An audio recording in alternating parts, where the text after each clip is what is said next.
Ni benshi kugeza aka kanya tubibona neza yuko umwaka uraza, umwaka ugahita urangira, imibare igahinduka, kalendari zigahindurwa, ariko ugasanga ubuzima bwawe bukomeje kuba bumwe cyangwa se ubuzima bwawe nta mpinduka ziri kugaragaramo.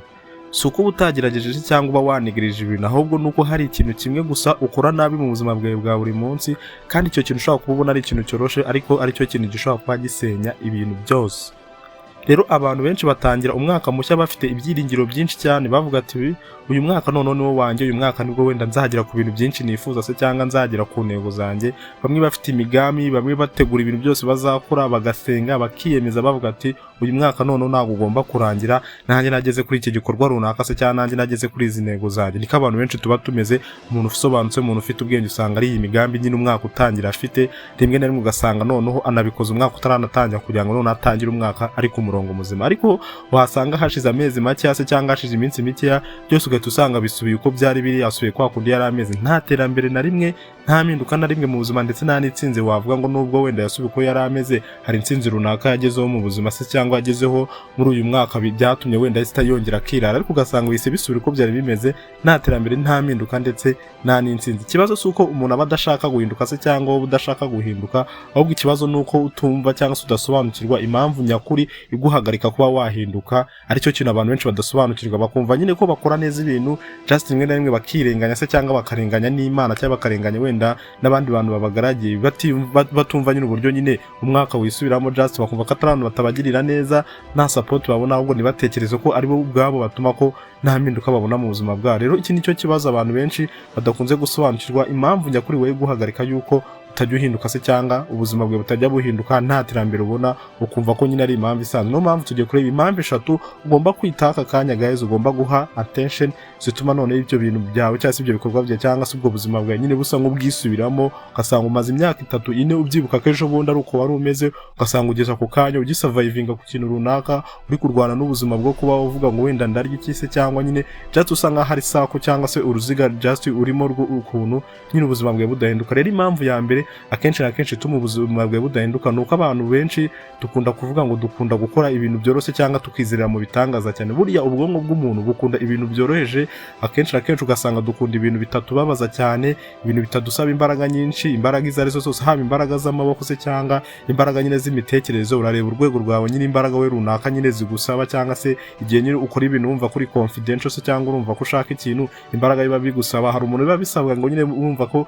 azatera imbere akoresheje imbaraga z'amaboko, hari n'uwo biba bisaba azatera imbere akoresheje imbaraga z'ibitekerezo. Noneho abantu twe dukunda ibintu bitadusaba imbaraga nyinshi bitewe n'imbaraga za runaka. Akenshi na kenshi usanga buriya twe twikundira kumva ko ibintu bije byoroheje, cyangwa akenshi ako tugasanga twizirira mu bitangaza. Buriya guhinduka nyakuri bisaba ibi bintu 3 ngiye kukugura. Buriya guhinduka nyakuri ibya bintu bitaba bikusaba ngo niba ubyutse ukumva ngo nyine ntabwo uri energetic cyangwa kumva nta mbaraga ufite, ngo tuvuga ngo ngiye kureka mbe nsubiye mu Buri se cyangwa ngo mbe ndetse biruya ngo nzabikoresha ubundi se cyangwa ndaza kubikora mu kanya. Buriya niba ubyuka uzabyuke, niyo waba wumva utabishaka uzakora ikintu, niyo nta motivation runaka waba ufite, kandi uzareke kumva ko ikintu uzagikora undi munsi ukurikiyeho biba bigusaba nyine ufite timetable ikintu cyose ugomba gukora, kandi ugomba kureka ibintu just wamenyere cyangwa bya bintu biba bikugaragiye, kugira ngo nyine just tuvuga ngo none ngiye guhinduka byanyabyo cyangwa se ngiye kwinjira nanjye mu bintu byanyabyo. Buri ibintu twamenye se cyangwa ibintu nyine twagiye tukegereza mu mitima yacu, ibya bintu no bizatudindiza nyine bizadufata bigatuma nta terambere tugira. Buri abantu benshi bahitamo amahoro y'igihe gito se cyangwa bakishima nyine ibyiza by'igihe gito, kumva ko nta kintu kibe kubagora muri icyo gihe gito, bakirengagiza inyungu izabaheka igihe kirekire, kandi biba bisaba nyine watambye icyo gihe gito cyako kanya, ariko ugasanga nyine inyungu uzabona nubwo watambye icyo gihe gito izaba ari inyungu y'igihe kirekire. Rero niyo mpamvu usanga ubuzima bwabo cyangwa se ubuzima bwacu noneho buguma ahantu budahinduka bitewe n'izi mpamvu, cyangwa se n'iyi mpamvu ya mbere tubonye. Indi mpamvu ya kabiri, kenshi na kenshi usanga abantu bakunda gutekereza cyane, ariko ugasanga gukora biri kuba gakeya, nta gufata umwanzuro bahita bavuga ngo none natekereje nasize ibintu ku murongo ubu ngiye kuba nakora. Buriya abantu benshi batekereza cyane se cyangwa bakoresha ubwonko bwabo cyane, batekereza ku kintu bakora, bagategura cyane, bakareba inyigisho nyinshi cyane zibahugura se cyangwa zibabwira ku bintu bijyanye n'ibintu bashaka gukora, kugira ngo wenda nta makosa azabigaragaramo se cyangwa azarangwa muri ibyo bintu bagiye gukora. Ugasanga bamwe na bamwe bari kwifashisha ibintu by'ibitabo bagasoma just bagira ngo nyine bahe clarity cyangwa se bahe quality icyo kintu bashaka gukora kizaze kiri ikintu kiri perfect, kugira ngo nta kosa rizakigaragaramo. Ariko nyine bagatinda kuba bavuga ngo dufashe umwanzuro no tugiye kuba twatangira, bari gutinya kuba bahomba, bari gutinya nyine risk zose runaka. Kandi buri ushaka gukomera se cyangwa ushaka kubona umuntu ukomeye ubutegura nyine ko ikintu cyose ugiye gukora gishobora no kuzamo risk, kandi risk itaba ari nziza kuba waragitangiye igihe kinini cyangwa waragiteguye cyangwa se unashoye imbaraga zawe n'ibitekerezo byawe ndetse n'amafaranga, ariko ukamenya ko icyo kintu kitazahita kigenda neza cyangwa se gishobora no kutagenda neza, ukongera ugafata ikindi kintu, ukongera ugafata indi tape. Rero ukahita uvuga ngo ngiye gutangira mfate risk, nemere ko nyine ibintu wenda bidashobora no kutagenda neza. Kenshi na kenshi bagatekereza ko bagomba kubanza kumenya ibintu byose, bagasobanukirwa ibintu byose, bagategereza ngo dutegereje igihe cyiza cyo gukora ibintu. Rimwe na rimwe ugasanga bafashe umwanya munini wo kuvuga ngo turi kwitegura kugira ngo tube twafata umwanzuro wo kuvuga ngo none ngiye kuba natangira iki kintu. Ariko kuri nyakuri naguha ugomba kugendera, nta muntu numwe ku isi wigeze uvuga ko yiteguye 100% mbere yuko yakora ikintu. Buriya abantu benshi uzasanga batsinze mu buzima ni ba bantu batangiye nubwo babaga batiteguye se cyangwa nubwo baba bumva batiteguye, nyine ugasanga umuntu we nubwo ari kumva atiteguye ariko avuga ngo ntomba ko ubu ngiye guhita nangira iki kintu, nyine ndategereza inyungu cyangwa se ndategereza risk zizavamo runaka, ariko umenye ko ndagitangire. Wewe akenshi uvuze ngo ngiye kuguma ndi gutegura, numva naje cyanya cyo uzumva witeguye, nyine uzumva hari ikintu runaka kibura ngo ukore mbere yuko ba watangira icyo kintu. Wewe hita utangira ako kanya mu gihe kumva ugifite nawe marashya ashyushye kuba wakora icyo kintu. Rero nimba wowe ibyo tuvuga aka kanya biri kukureba noneho biri kugukoraho, ndakwinginze kanda like kuri iyi video kugira ngo abandi bantu bakeneye message nk'ingiyi bayibone iyi video ibagereho. Andika igitekerezo cyawe muri comment, ni ingenzi kuko niho tuganirira ku kuri nyako ku buzima bwacu, ndetse ni naho connection y'abantu nkatwe tuba twahurira, ukavuga tukagusubiza, bagenzi bawe bakareacta ku kintu wavuze, nyine tukamenyana, nyine tugasobanukirwana.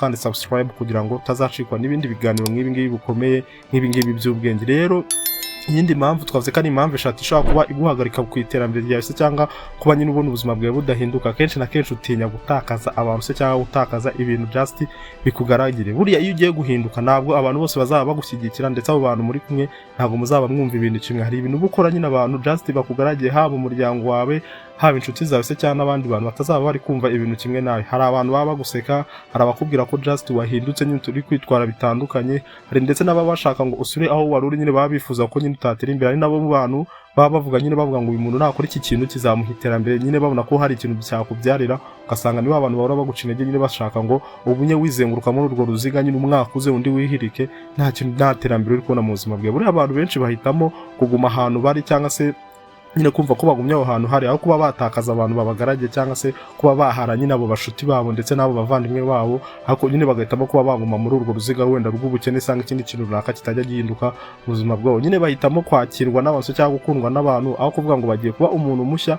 ariko umuntu ufite iterambere ndetse n'umuntu ufite icyerekezo. Rero iki nicyo kintu gifungirana ejo heza hawe hazaza, bitewe n'uko wananiwe guhara ibintu ukunda ndetse guhara abantu ukunda. Nyine ba bantu ubona ko mu bitekerezo byawe cyangwa se mu ntego zawe bumva ushaka kugeraho nta kintu buriya bagufasha. Ikintu rero ugomba gukora nyakuri ni iki ngiki. Buriya niba ushaka kuba nyine ubuzima bwawe bwahinduka, ndakwinginze numva neza aka kanya, hitamo ikintu kimwe gusa. Ni bibi ibintu byinshi bizagutera stress, ibintu bizatuma utamanaginga nyine bikakugora, ugasaba ni bya bintu nyine bizatuma utaryama utanaruka. Buriya no kuruka ni ikintu cyambere. Wowe fata ikintu kimwe cya danje, cya kintu ubona nyine gikomeye, kai cya kintu umva ko ufite ability, ubona ko ufite opportunity, cya kintu ubona nyine cyagwa iterambere we mu buzima bwawe. We gikore buri munsi, niyo byaba bigoye, ubona biri kugusaba energetic nyinshi, bigusaba imbaraga, bigusaba kwigoma, gikore nyine umve ko ari cyo kintu wafashe. Nyine just ugishyira amarangamutima yawe yose, ugishyiraho n'ibitekerezo byawe byose. Niyo nta muntu waba uri kubibona ko nyine uri kwitanga, uri kugikora just ngo aza guhe support, we gihe imbaraga zawe. Nutegereze motivation cyangwa umva umuntu araza kubwiye ngo uri gukora neza, umve ngo just ngo ibintu nyine abantu bari kugushyigikira, umva ko motivation izaza nyuma y'ibindi bintu byose. Abantu batanga motivation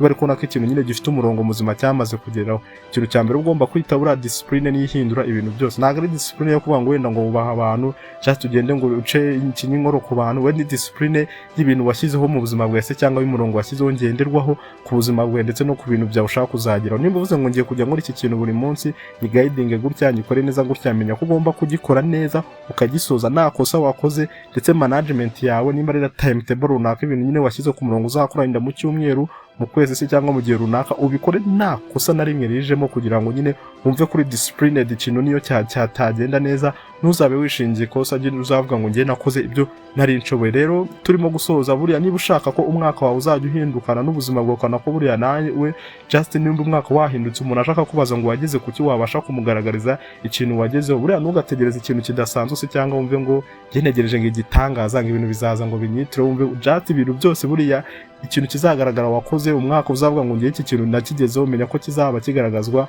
n'ibintu wakoze ndetse n'imbaraga watakaje. Nawe nyiri wowe uzabishyira ku munzani, uzabireba, nawe uzavuga ngo iki kintu nahara ibi bintu nigo mu ibi bintu, iki kintu ndabizi neza ntabwo nari kukigeraho bitewe nuko nahaze ibintu byinshi, naretse inshuti, ndeka abavandimwe, ndeka ibigare bidafite akamaro, ndetse niga kuba ngomba kuba umuntu wubahiriza, ugira discipline ku bintu byose nashyizeho ku murongo. Niyo mpamvu nawe nagize uyu musaruro ungana gutyo. Wowe tangira ku gikorwa cyawe kimwe uyu munsi, gishyiraho consistent, ugikore cyane. Sinkubwiye ejo, sinkubwiye mu cyumweru gitase cyangwa mu kwezi gutaha, ngubwiye aka kanya uyu munsi. Tangira igikorwa cyawe kiba cyakugirira akamaro, ntukajye utegereza. Nicyo kintu nakoze nguhakanira, gutegereza si byiza. None reka mwibarize ikibazo nkawe tugejeje aka kanya turi kumva iki kiganiro, nawe turi kumva aka kanya, ese ni ikihe kintu kimwe wumva ko wakora buri munsi, niyo cyaba kikugoye, niyo cyaba kikubangama, niyo cyaba kikugize ute, nyine wumva ko wajya ukora just muri ability yawe, mu bushobozi bwawe, icyo kintu kumva ko cyakugirira akamaro. Isanzwe utubwire muri comment. Ese hari ikintu just wumva kigusenya buhoro buhoro mu buzima bwawe, kikubangamira ariko utarabasha gusobanukirwa, nyine bituma gihagarika ihinduka ry'ubuzima bwawe se cyangwa